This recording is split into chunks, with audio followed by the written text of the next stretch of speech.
Students, आज की ये जो हमारी क्लास है इसमें मैं आपको सिखाने वाला हूँ कि आप लोग भिन्नों को आरोही एवं अवरोही क्रम में कैसे लिखोगे। ठीक है, तो आज की ये जो क्लास है इसको आप जब देख लोगे अच्छे से तो आपको कोई दूसरा वीडियो देखने की ज़रूरत नहीं है, इसी में मैं आपको सब कुछ समझा दूंगा। ठीक है, चलिए अब आप लोग ध्यान से देखिए। स्टूडेंट्स, आपसे 3 तरीके के क्वेश्चंस पूछे जा सकते हैं। देखिए 3 तरीके से दे सकता है, वो 3 तरीके क्या है उसको आप समझ लीजिए। उसके बाद आरोही क्रम में लिखना हो या फिर अवरोही क्रम में आप लोग आसानी के साथ लिख पाओगे। देखिए जब आप ये पहचानना सीख जाओगे कि आपकी भिन्न कौन सी बड़ी है कौन सी छोटी है, तब तो आरोही एवं अवरोही क्रम को आप लिख ही ले जाओगे। तो कैसे पहचानोगे, चलिए मैं इसके लिए आपको कॉन्सेप्ट बताता हूँ। आप लोग ध्यान से देखो, हो सकता है कि क्वेश्चन आपको ऐसा दे दे कि सभी भिन्नों के क्या हो, हर समान हो। क्या होंगे? हर समान होंगे। तो स्टूडेंट्स, जो भी भिन्नें आपको दी गई हैं अगर उनके हर समान हैं तो बड़े अंश वाली भिन्न बड़ी होगी, यानी कि जिस भिन्न का अंश बड़ा होगा वो आपकी बड़ी होगी और जिसका छोटा अंश होगा वो भिन्न आपकी छोटी होगी। लेकिन कब? जब सबके हर समान हो तब। तो चलिए एक एग्जांपल देखते हैं। तो सबके हर क्या होने चाहिए? समान। तो यहाँ पर देखिए सबके हर क्या है? समान। ठीक है, आगे क्या कहा गया? जिसका अंश बड़ा होगा वो आपकी क्या हो जाएगी? बड़ी संख्या। जिसका अंश छोटा होगा वो आपकी छोटी संख्या। बस आप लोग इसी बात को ध्यान में रखते हुए इसे आरोही क्रम में लिख दीजिए। आरोही क्रम का मतलब क्या है? बढ़ता हुआ क्रम। सबसे पहले आप सबसे छोटी लिखोगे, तो जिसका अंश सबसे छोटा होगा वो भिन्न आपकी सबसे छोटी होगी। तो अंश किसका छोटा है सबसे? देखिए 5, 7, 2, 8 है, सबसे छोटा 2 है ना, तो सबसे छोटी भिन्न क्या हो गई? 2/3 लिख दो। ठीक है, चलिए अब इसको हटा दो। अब बताइए सबसे छोटा अंश किसका है? कहोगे 5 है, तो भाई 5/3 लिख दो। 5/3 का खेला खत्म हो गया। अब देखिए सबसे छोटा अंश कौन सा है? आप कहोगे 7 और 8 में 7 है, तो सबसे छोटी भिन्न 7/3। अब भैया बताइए, कहोगे 8/3, तो लिख दो, हो गया काम। ठीक है, तो पहला कॉन्सेप्ट आपने समझ लिया, पहले कॉन्सेप्ट पर आधारित क्वेश्चन आपने समझ लिया। ठीक है, चलिए अगला हम बात करते हैं। स्टूडेंट, ऐसा हो सकता है कि जो भी भिन्नें आपको दी गई हों सभी भिन्नों के क्या हों? अंश समान हों। क्या समान होंगे?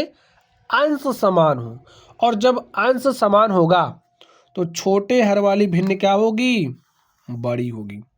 जिसका हर छोटा होगा वो भिन्न बड़ी होगी और बड़े हर वाली भिन्न क्या हो जाएगी? छोटी होगी। बात समझ गए?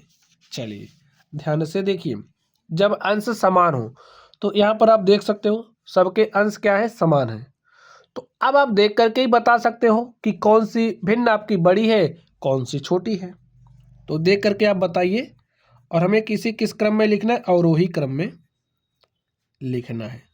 तो चलिए हम इसको अवरोही क्रम में लिखते हैं। अवरोही में देखिए कैसा क्रम होता है? घटता हुआ होता है, यानी कि सबसे पहले आप सबसे बड़ी लिखोगे। अब आप बताओ सबसे बड़ी है कौन? देखिए ये तो समान है, इसको देखने की जरूरत ही नहीं है क्योंकि सबका एक जैसा है, तो इस पर ध्यान देना है। ठीक है, तो बताओ सबसे बड़ी कौन सी है? जिसका हर छोटा, तो सबसे छोटा हर देखिए 2, 7, 5, 4 में सबसे छोटा तो 2 ही है ना, तो ये सबसे बड़ी भिन्न हो गई 9/2। अब देखिए, अब बताइए इसके बाद कौन सा है? इससे छोटा कौन सा है? ध्यान से देखिए 7, 5, 4 में वही 4 है, तो उसके बाद ए वाली हो गई, तो लिख दो। घटता हुआ क्रम में लिखना है। ठीक है, सबसे बड़ी हो गई, इससे जस्ट छोटी। अब इससे छोटी देखिए आपकी 9/5।